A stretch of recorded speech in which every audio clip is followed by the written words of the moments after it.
Pero Cayetana Álvarez de Toledo, muy buenos días. Buenos días, Federico. Bueno, sé que estás medio dormida después del palizón.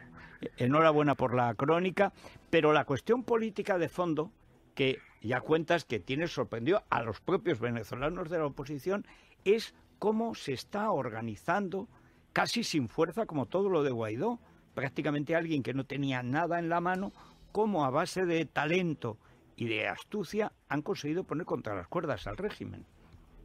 Bueno, ese es el hecho decisivo y diferencial de esta operación frente a todas las anteriores, ¿no? A lo largo de los años, los últimos 15 años, ha habido muchos intentos de acabar con la dictadura, unas por las vías siempre fracasadas por definición del diálogo, que era un poco las operaciones que montaba Zapatero para dar oxígeno al régimen, y luego otras con muy buena voluntad, desde la calle, la pura calle, saliendo a manifestarse, ¿no?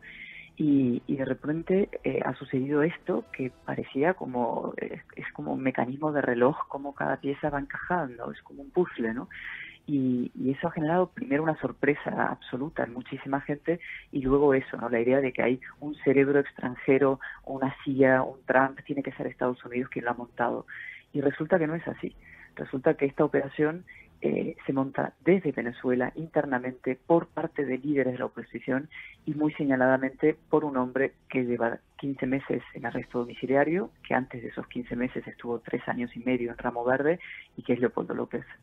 Bueno, yo ahí recuerdas, y recuerdo yo también el momento en que Lilian Tintori iba llamando al marido porque se pensaba que lo iban a matar. No sería el primero que matan tirándolo de un 9º piso los torturadores del SEBIN. Pero la verdad es que a mí me ha sorprendido además el cuajo, la tranquilidad de Guaidó, que aunque tiene 35 años parece que tiene 26, y que era el segundo de Leopoldo López, pero con el que no contaba nadie. Era el tercero, de hecho, porque Freddy Guevara sería el jefe de la bancada del grupo parlamentario, que era el que tendría que haber asumido de forma natural el cargo de presidente, pero como sabes, está en la Embajada de Chile refugiado porque es otro de los que tienen una orden de detención contra él. Entonces, pero todo ha ido funcionando, digamos, en 3 frentes. El primer frente que han trabajado 15 meses es el frente internacional, que era fundamental. A Leopoldo López, cuando lo mandan para casa, en arresto domiciliario, le ponen una condición que es que no puede hablar con nadie, no se puede dirigir al pueblo, no puede tener comunicación con el pueblo. Y entonces empieza a trabajar, a reforzar al máximo una colaboración, va tejiendo cuidadosamente, pero insistentemente, una enorme red de contactos con líderes internacionales, de complicidades, de afinidades, de alianzas, ¿no? Que es lo que desemboca básicamente en esa especie de impresionante cascada de reconocimientos de Guaidó. Hay un segundo frente que es importantísimo, que es la reconstitución de la unidad política. Como tú bien sabes, ha sido siempre el gran drama de la oposición venezolana, que son las peleas entre unos y otros, las distintas estrategias. Pasa también que son todos tan brillantes y tienen tanto carácter que a veces es muy difícil ponerlos de acuerdo y luego tenían diferencias de estrategia. Y él va reconstituyendo también esa unidad con una idea que es lo más conmovedor, que yo además me gustaría destacar, porque además lo ves aquí en Venezuela y tú que conoces el país lo sabes muy bien, ¿no?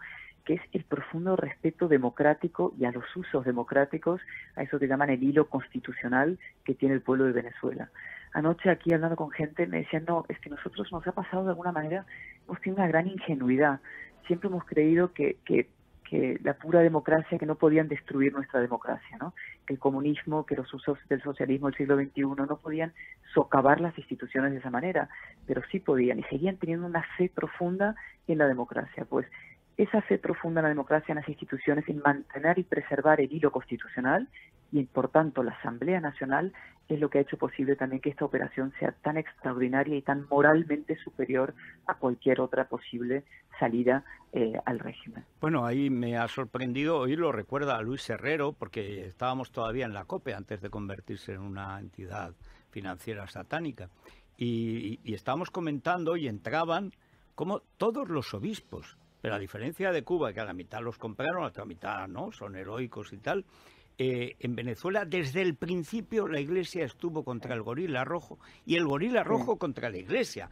Volaba a las puertas de la catedral de Caracas, quemaba sinagogas, es decir, fue siempre el gorila rojo. Y toda la Iglesia estuvo sorprendentemente desde el principio sin una fisura en favor de mantener el orden constitucional, que era evidente que que no había posibilidad de sí, desarrollarlo con el gorila.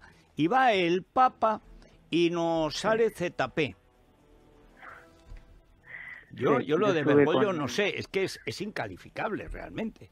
yo estuve en el Vaticano hace ya creo que fueron 2 años acompañando a Lilian Tintori y puedo dar testimonio de que eso es así, digamos, dentro del corazón, del núcleo más cerrado del Vaticano, lo que había es insistencia en mesas del diálogo, diálogo en la línea de Zapatero y en la época de Obama, ¿no? Sí. Y ese diálogo lo que era claramente era siempre oxígeno a la dictadura, así ha sido. Y en cambio los obispos, los cardenales venezolanos, rotundamente en contra, y hace algunos meses fue un grupo, una delegación de obispos y los cardenales, liderados por Baltasar Porras, que es un hombre en fin, de un gran peso y autoridad moral aquí, y fueron a ver al Papa y creo que hubo serias y duras palabras. Y bueno, y ahora hay que ver, porque estuvieron en la Jornada Mundial de la Juventud en Panamá, con lo cual han coincidido y ahora volví a Porras en estos días y sería muy interesante saber qué ha pasado ahí y qué se han dicho unos a otros y qué pretende hacer el Papa con este movimiento final, ¿no? Porque hasta ahora es un silencio bastante elocuente. Bueno, en la Jornada Mundial de la Juventud Cristiana, que es así como se dice, y han quitado hasta lo de Sí, cristiana, debe ser para no molestar a los, no sé, budistas de por allí, los Hare Krishna, han quitado lo de cristiana, o sea, es que este es el papacisco, o sea, es que no dijo una palabra, y los están ya. matando en la calle, y muchos son católicos, bueno, el juramento Mm. de Guaidó era Es que, impresionante, dice, ante Dios no, impresionante. Todopoderoso, bueno, era una cosa que ni Lincoln. Y el Papa, claro, como es amigo de los Kirchner, quitándose de en medio. Sí, sí, bueno, hay una cosa muy perversa y la ha habido a lo largo de todos estos años y yo la he vivido en mi propia cara, puedo decir, que es la acusación a la oposición de derramamiento de sangre posible, la guerra civil. Es decir, siempre se ha acusado a la oposición democrática, pacífica, de generar con sus acciones de resistencia el riesgo de un conflicto civil. Es decir, a ti te apalean y si tú te defiendes, tú eres el que puedes estar provocando un riego de sangre, ¿no? Y yo recuerdo hace unos meses cuando estuvo Iván Duque, que lo acababan de proclamar presidente, y vino a Madrid, y me tocó en una mesa, que lo cuento en el artículo, con el actual secretario de Estado para Iberoamérica, y tuvimos una fuerte discusión en la mesa porque yo, digamos, interpelaba a él y al gobierno socialista por la posición tan blanda, tacticista, zapaterista en la materia, ¿no? Y me decía, pero vais a acabar provocando un derramamiento de sangre. Digo, ¿pero cómo? Pero ¿no te das cuenta que el régimen lleva matando a gente sistemáticamente de violencia, de represión, por el hambre, la miseria, el éxodo, la diáspora? Hay 4 millones de hombres y mujeres que han tenido que salir del país muertos de hambre, dejando detrás sus familias. No hay comida, es que lo digo yo aquí, no hay comida, no hay medicinas. La gente es la gente flaca, desgarbada, la ciudad oscura, sin luz, la gente no sale a la calle por miedo. Es una cosa impresionante el nivel de devastación. Y acusáis a los que están intentando devolver la democracia, preservando el hilo constitucional, pacíficamente manifestándose, de sembrar, digamos, de provocar una guerra civil. Es que la inmoralidad es profunda y absoluta. Bueno, Cayetana, enhorabuena por esa crónica, por estar ahí siempre en el sitio correcto, en el momento más incómodo, que eso es siempre hacer lo correcto. ¿Y cuáles son los pasos que se prevén? Hemos dado cuenta ahora de ese anuncio de una manifestación para pasado mañana, sería en principio, después de que Maduro escupiera a la cara de los españoles y le diera una patada a España en el tafanario interminable e inencontrable de Falconetti. ¿Qué va a pasar? ¿Qué va a hacer la cobarde Unión Europea? Cobardía caudillada por el cobarde gobierno español. Pero en esta semana, porque ya ha dicho Maduro que por supuesto no va a convocar elecciones, a ver si las pierde, claro. ¿Qué va a pasar? Bueno, ahí todo está muy incierto, ¿no? Pero yo debo decirlo y por primera vez, y comparto esto con, diría, en fin, la inmensísima mayoría de la gente, desde luego toda con la que he estado en contacto, que es optimismo y una sensación de que ahora sí las cosas van a cambiar.